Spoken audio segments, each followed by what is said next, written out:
Hi guys, welcome back to my channel. My name is Francesca. If this is your first time here, please consider subscribing. I do put videos out on Mondays and Thursdays every week.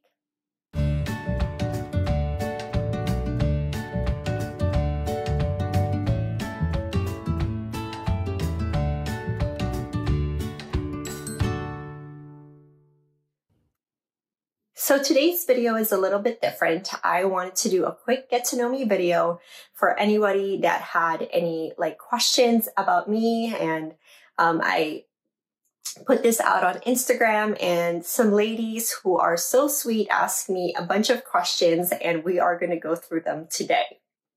So the first question is kind of like two-part. The first question is, where did you grow up? So I was born and raised in the Philippines. Yes, I am Filipino. That was the second question. I was born and raised in the Philippines, and I moved here when I was 16 years old, in Chicago, actually. So that was the first state that I lived here in the US. And then when I got married, I moved to Ohio. The next question is, what do you do? So I'm assuming this is like, what do you do for a living? I am a family nurse practitioner. I work with family medicine in the general practice area, where I focus on prevention, treating chronic conditions, and also acute illnesses. But basically, I am practicing as someone's general practitioner. So I have my own patient panel, and I am able to grow with those patients as they get older, and I'm able to hopefully steer them in the right direction in terms of health.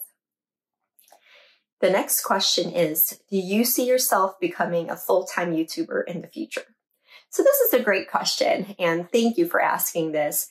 I, at this time, do not see myself becoming a full-time YouTuber, just because I have recently, I've been in this nurse practitioner role for about 3 years, and has it been 3 years? Yes. So 3 years, and 2 of them have been with my current position or my current job. And I love it, guys. I take care of the teeniest, tiniest babies, and I take care of their siblings, take care of their father, their mother, their auntie, their grandparent. So I cover the whole lifespan, and I love, love, love it.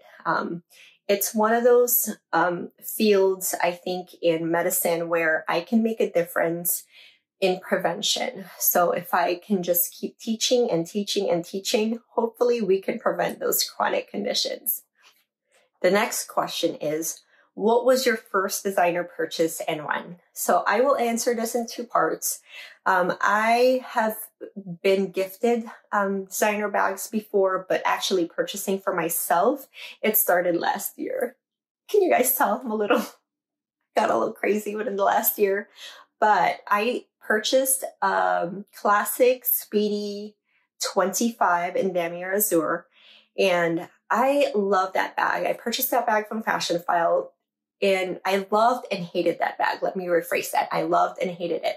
1, loved it because it carried so much and it was so cute.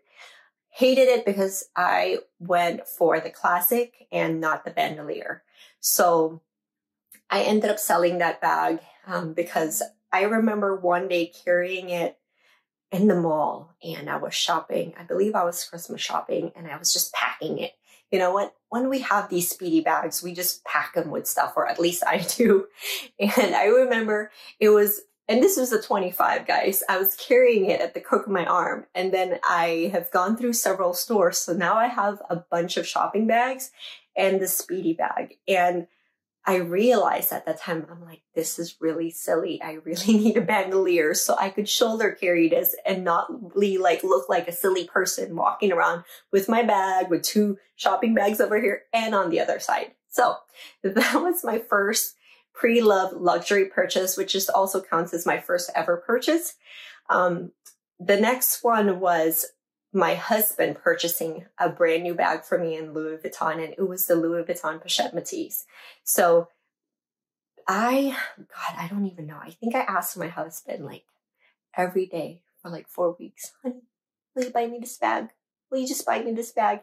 You know what? I could have bought the bag myself, But I really wanted him to buy me the bag because number one, guys, my husband is a very, very simple man. He's the type of person that if he charged $100 to our account, he would tell me.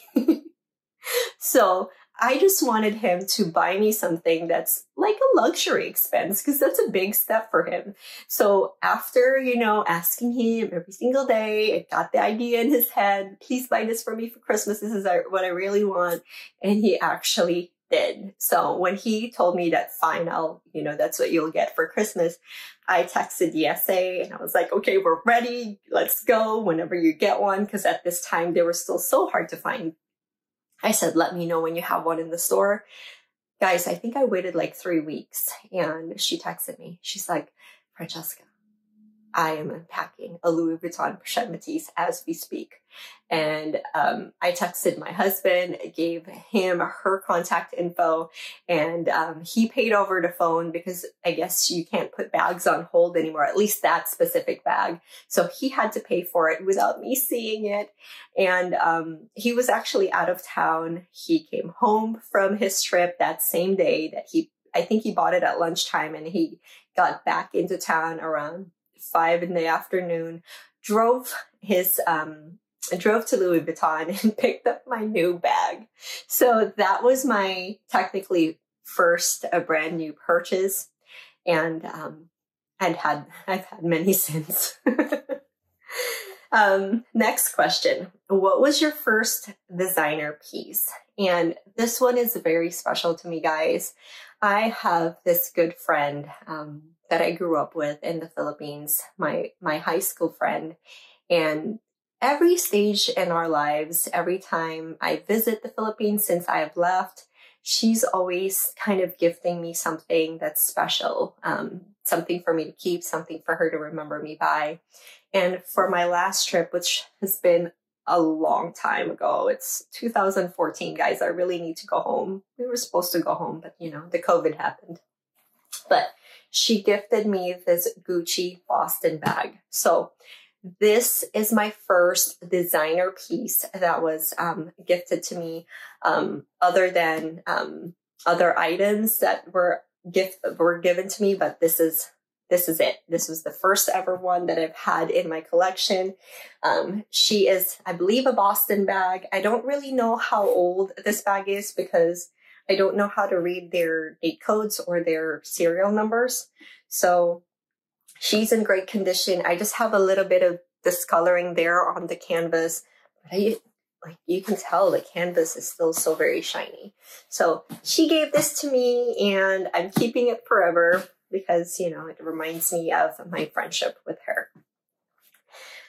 Next question, Chanel or Louis Vuitton? So hard.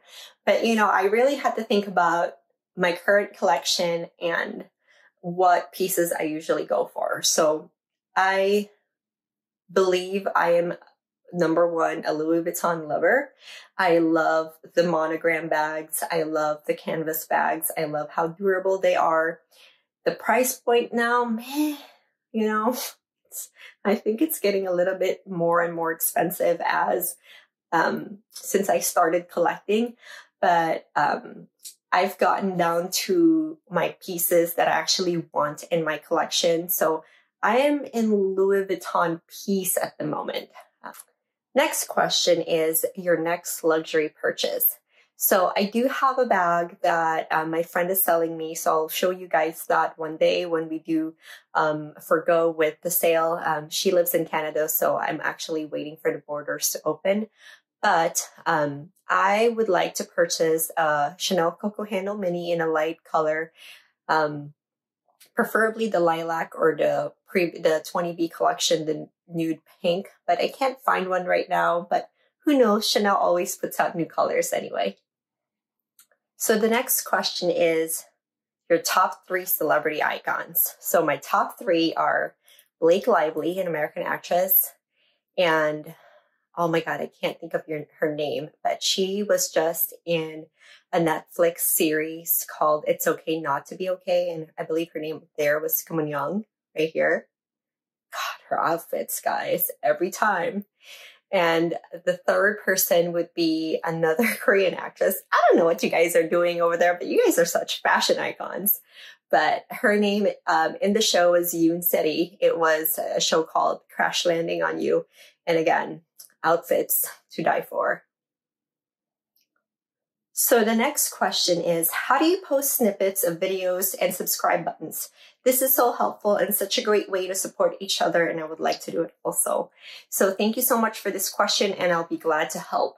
So I learned the way to put snippets of videos and pictures in one like frame through a website called Canva. Actually, a YouTuber that I was watching made the suggestion in her channel on how to make your YouTube channel successful, basically.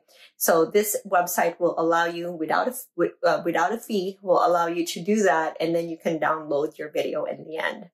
The next is the subscribe button. So there are two ways to do that. You can do that in the YouTube Studio app, or you can do that on a desktop version. You can sign in on the YouTube Studio website.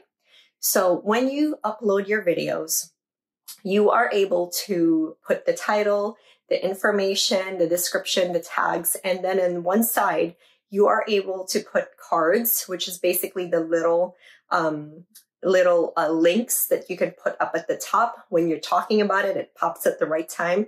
The only problem is with that is you have to do it at the right time. And then you can put an end screen. So the end screen is basically a quick link for your viewers, for them to subscribe, for them to view the next video that you are referring them to, or another channel or another person's video that you like them to watch. I hope that helps. Next question is, how did you get the Vanity PM? And how do you get hard to find items? Do you have an essay? If so, how did you start your relationship with them? I'm currently stalking the site as it's on my birthday list. So the Vanity PM I got from a reseller that's also a good friend of mine on Facebook. All her items are usually hard to find, and they are posted for a very good price. So they're posted for a very good price. And since we are really good friends, I know she's not going to scam me. I save money by basically sending it through friends and family. And not only that, her items are also very reasonably priced. Do I have an SA? Yes, I do. So I usually will text my SA when I am ready to purchase. I do not want to ask for a bag and then change my mind. And then she offers me the bag and then I don't want it anymore. So I try to make sure that my sales associate relationship is great. So if I tell her, hey, I need a mini pochette, or hey, I need a pochette accessoire, if you get one, please give me a call.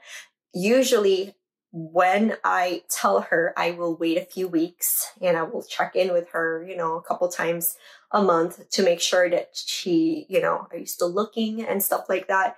Because essentially when she offers me that item, I need to be ready to purchase it. I would hate to turn it down and kind of waste her time and her move on to the next person, because I would like for her to still offer me items when she gets them.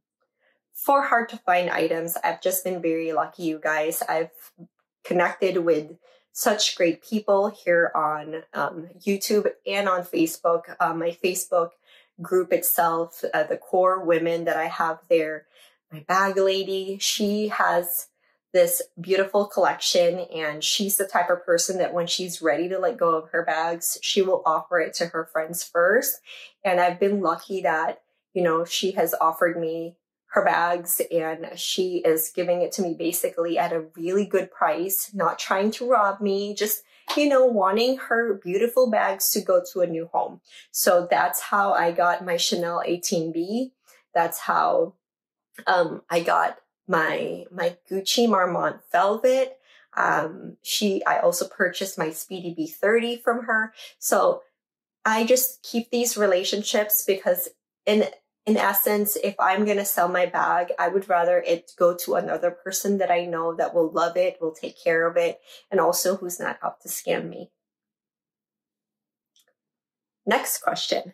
What is one thing in your life that can motivate you through any mood or mindset? So that's a very, very good question. Thank you for asking. And that is also a very easy one for me to answer. It is my husband and my son, Lucas. They are my number one inspiration to do the best in life. And Lucas just gives me all my hard work pays off when I look at that boy. So they are my number one thought in my head that can put me through any mood. No matter how bad the day is, I think about them. It's like, not so bad. I got them at home. So the last question is so funny because when I read this question, I had one food in mind. So the question is, if you were forced to eat one food for the rest of your life, what would it be? And for my Filipino ladies out there, I want to eat sinigang, pork sinigang, every single day. I'll post a picture up here. So that is like a tamarind-based pork stew, and I can't even explain what it does to me. I eat like 4 cups of rice with this. I veg out on the couch after just because I can't stop eating it. I remember eating it almost every single day when I was pregnant, and it was the only thing that I could keep down, which is really, really weird because it's kind of sour, but it just, oh, look, it's giving me little feelings right now. So that was our last question. Thank you guys for spending some time with me and getting to know me. And for those ladies that asked the questions, I truly appreciate you and your friendship, and I hope to get to know you better in the future. Again, guys, if you like contents like this, please make sure you like and subscribe. Make sure your notification bell is also on so that you are notified when I put new content out every Mondays and Thursdays every week. Also, please follow me on Instagram. My Instagram name is ILoveLux, ILVELUX. Thank you guys and have a blessed day.